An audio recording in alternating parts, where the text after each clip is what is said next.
अस्सलाम वालेकुम students. The concepts of information technology series में खुश आमदीद। इस सीरीज़ का आज हमारा 5th लेक्चर है और जैसे कि ये जो सीरीज़ है हमने स्टार्ट ही चैप्टर 6 में से की है जो ऑपरेटिंग सिस्टम और यूटिलिटी प्रोग्राम्स पे है। इससे पहले जो हमारे 4th लेक्चर हो चुके हैं उसमें हमने सबसे पहले लेक्चर में देखा था कि सॉफ्टवेयर क्या होते हैं, टाइप्स ऑफ सॉफ्टवेयर क्या है। फिर हमने ऑपरेटिंग सिस्टम को डिटेल से देखा था, उसकी कैटेगरीज को देखा था, मुख्तलिफ ऑपरेटिंग सिस्टम का कंपैरिजन किया था। आज का जो हमारा लेक्चर है उसमें हम देखेंगे टाइप्स ऑफ ऑपरेटिंग सिस्टम क्या होती है। ऑपरेटिंग सिस्टम की कैटेगरीज हमने पिछले लेक्चर में डिस्कस की थी। आज के लेक्चर में हम टाइप्स देखेंगे। तो ऑपरेटिंग सिस्टम के जो टाइप्स हैं उसे 3 टाइप्स में डिवाइड किया जाता है और इसका कंपैरिजन जो किया जाता है, सबसे पहला है कि नंबर ऑफ यूजर्स। एक टाइप है कि उसके नंबर ऑफ यूजर्स कितने हो सकते हैं। फिर प्रोसेसिंग पे और इंटरफेस पे ऑपरेटिंग सिस्टम की टाइप्स को डिवाइड किया जाता है। चलिए स्टार्ट करते हैं। सबसे पहले हम स्टार्ट करेंगे नंबर ऑफ यूजर्स से। ऑपरेटिंग सिस्टम के टाइप्स ऑफ ऑपरेटिंग सिस्टम जो बेस करते हैं नंबर ऑफ यूजर्स पे। इसका मतलब क्या है? इसका मतलब ये है कि ऑपरेटिंग सिस्टम को आप इस पे भी क्लासिफाई कर सकते हैं या डिवाइड कर सकते हैं, उन्हें कैटेगराइज कर सकते हैं कि एक वक्त में कितने यूजर उस ऑपरेटिंग सिस्टम को यूज कर सकते हैं। तो इसे आप जो आगे फर्दर डिवाइड कर सकते हैं वो है single user operating system. Single user operating system का मतलब ये होता है कि एक वक्त में सिर्फ एक यूजर उस ऑपरेटिंग सिस्टम को यूज कर सकता है, ऑपरेट कर सकता है। इसे भी हम फर्दर फिर दो हिस्सों में डिवाइड कर लेते हैं, single user single tasking. Single user single tasking का मतलब ये होता है कि एक ही यूजर एक वक्त में एक ही टास्क परफॉर्म कर सकता है इस ऑपरेटिंग सिस्टम में।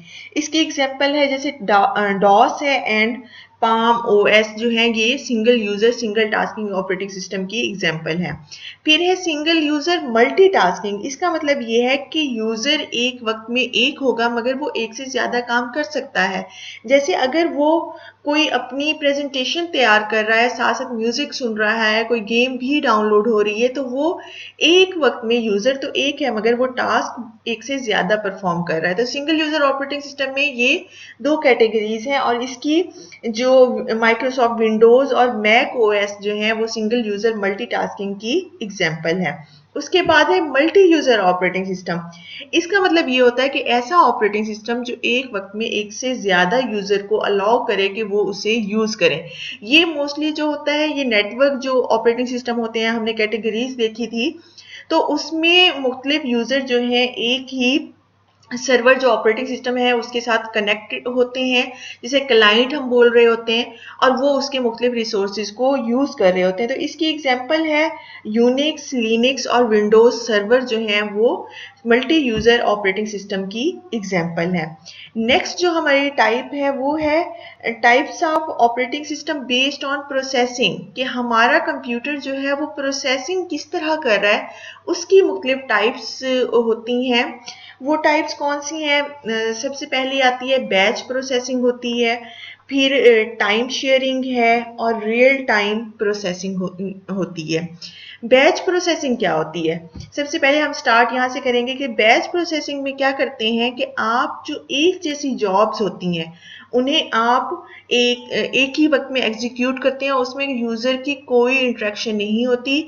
उससे जो एक जैसी जॉब होती हैं उन्हें हम बैच का नाम ले देते हैं। वो आप कंप्यूटर को दे देते हैं, कंप्यूटर उस पर प्रोसेसिंग करके आपको रिजल्ट दे देता है। और इसमें प्रोसेसिंग जो है वो ज़्यादा फास्ट होती है क्योंकि इसमें यूज़र की इन्वॉल्वमेंट ही नहीं है। इसमें एग्जांपल आप ऐसे ले लें कि जैसे बैंकिंग सेक्टर है तो उसमें बैच प्रोसेसिंग होती है।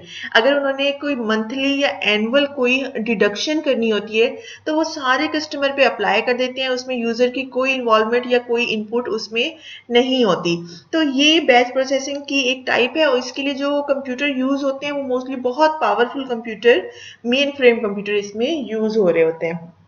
टाइम शेयरिंग प्रोसेसिंग में क्या होता है कि मल्टीपल प्रोसेस, जैसे हमने पीछे देखा था कि एक वक्त में एक से ज्यादा प्रोसेस भी एग्जीक्यूट हो रहे होते हैं। तो एक वक्त में एक से ज्यादा जब प्रोसेस एग्जीक्यूट हो रहे होते हैं तो सीपीयू का टाइम हम डिवाइड कर लेते हैं।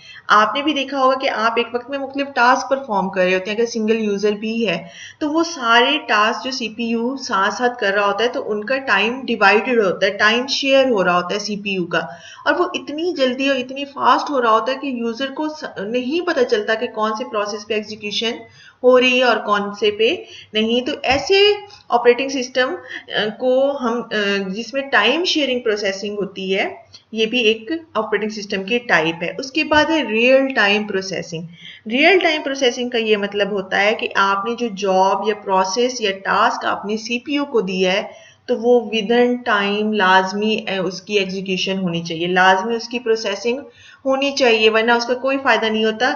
इसे हम रियल टाइम प्रोसेसिंग कहते हैं, जिसमें एक कुछ नैनो सेकेंड की भी जो डिले होता है उसका बहुत ज्यादा जो लॉस हो जाता है। जैसे एयरप्लेन सिस्टम है, जिसमें एयरप्लेन गाइडेंस सिस्टम में क्या करते हैं कि वो पायलट को गाइड कर रहे होते हैं कि उसे किस डायरेक्शन में जाना है, आगे कोई हर्डल तो नहीं है। अगर उसमें कुछ नैनो सेकेंड की भी मिस्टेक होगी, वो उसे डिले करेंगे इस ऑपरेटिंग सिस्टम में, तो वो कोई भी खतरा उसमें हो सकता है। इंडस्ट्रियल सिस्टम्स हैं जैसे और ट्रैफिक कंट्रोल सिस्टम है, उसमें भी ये कुछ सेकंड की भी मिस्टेक नहीं होनी चाहिए। मिसाइल लॉन्चिंग और एंटी मिसाइल सिस्टम्स हैं, और टिकट रिजर्वेशन सिस्टम जो है उसमें भी ये वाले real time processing operating system use होते हैं।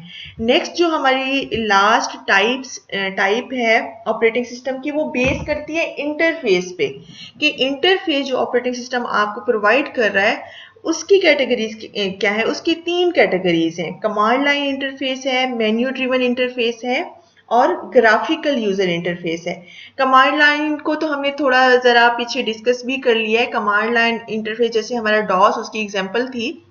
उसका मतलब ये है कि आपने कीबोर्ड से सारी कमांड दे के आपने अपने काम को करना है, या कोई भी प्रोसेस को एग्जीक्यूट करना है, और यूजर को हर कमांड को याद करना पड़ता है। और अगर उसमें कोई भी सेमीकोलन की भी मिस्टेक होगी, कोई एक आपके अल्फाबेट भी गलत हो जाएगा, तो वो आपकी कमांड एग्जीक्यूट नहीं होगी।